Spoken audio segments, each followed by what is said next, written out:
Hello mga stories, welcome back sa ating channel and Marky Stories. Ako pala si Marky and ito sorry mga stories sa mga lahat ng mga sa mga content creators dyan, mga vloggers, mga yung mga reaction section katulad ko, YouTubers. At yung mga nagsisimula pa lang. Okay? At sa mga lahat ng mga especially yung may mga gumagamit ng automation dyan well, binabalaan ko na kayo. Yung mga gumagamit ng AI. May napapansin ako dyan na minsan kasi gumagamit sila ng mga AI. Yung background gagamitin naman yung Subway Surfers. Ewan ko kung totoo yan na baka ipagbawal yan. So, siguro ilalagyan yung background na Subway Surfers, tapos kayo ng storya. Gagamitin naman yung AI na boses. Gagamitin naman yung AI na storya na hindi naman totoo. Yung gagamit ka na ng ChatGPT, yung mga ChatGPT dyan. Pagka yung type ka, make a story of ganito o ganyan, diba? Lalabas ng paragraph, babas. Tapos gagamitin na naman yung parang voice na AI. Lalagay dito, tapos lalagay ng subtitles, yung mayroong effects, ganito. Gagamitin yan. So, yan yung ginagamit yan mostly sa mga YouTube automation, which is bawal. Kasi ito, sabi niya dito, nakalagay dito, YouTube will now pay the content creators with real voice and original work only. Reviews copied, low effort, or AI videos will be rejected. So, ito medyo may mga sabi dito na huwag ganawa sa fake news na tulad nito, sabi ni Ninos Pechan. Okay? So, click ko ito, this is not a fake news, ini-implement yan as starting July 15. Ito ang, nito, ito.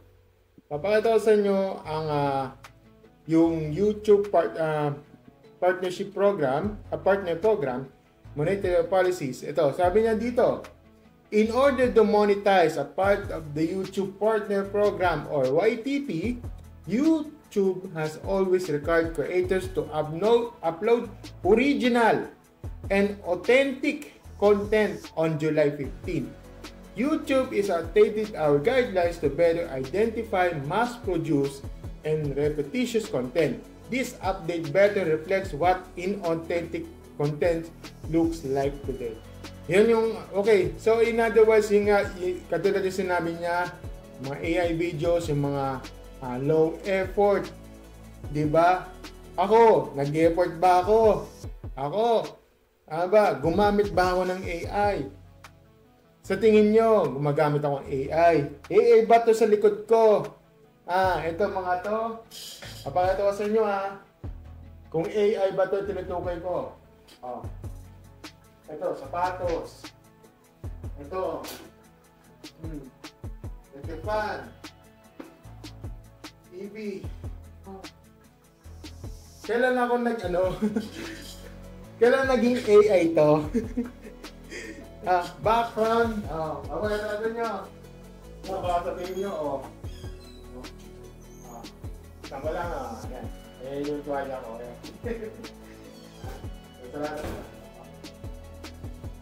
Okay. Baka sabihin nyo, background lang to, Hindi, Hindi. Diba?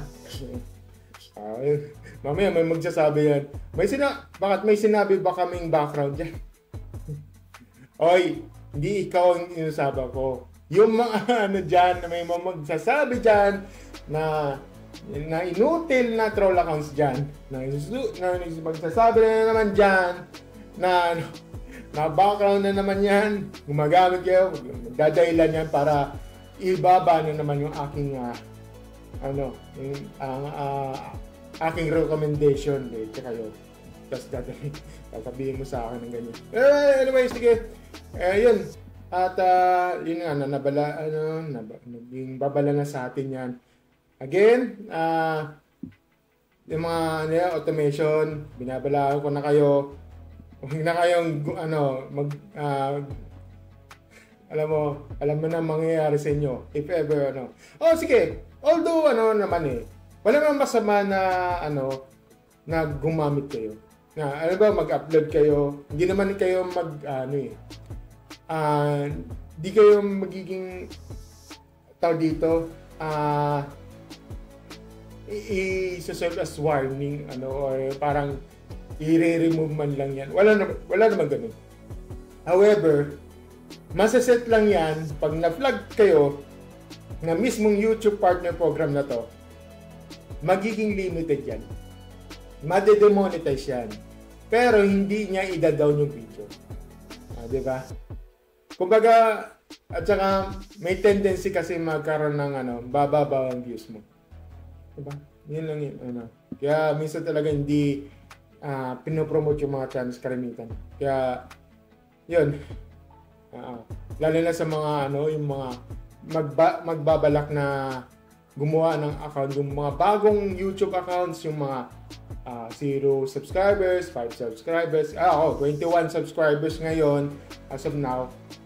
Ingat lang ako sa ganito kasi pwedeng may tendency na hindi ka i-recommend ng channel, hindi ka i-recommend ng YouTube, ganun. Or unless kung may ipo-promote ka na ng channel o mo sa channel sa ibang platform. Pwede naman yun, ipo-promote mo. Yung nga lang, yung ginagawa niyo yun, baka hindi ka i-recommend yung channel mo. Yun lang ang masabi ko, mga stories at ilang masasabi ko. Just a reminder sa inyo mga content creators, lalo na sa mga baguhan na gustong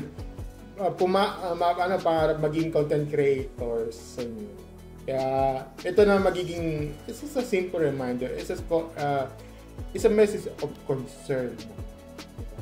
Sana mag-effort naman kayo.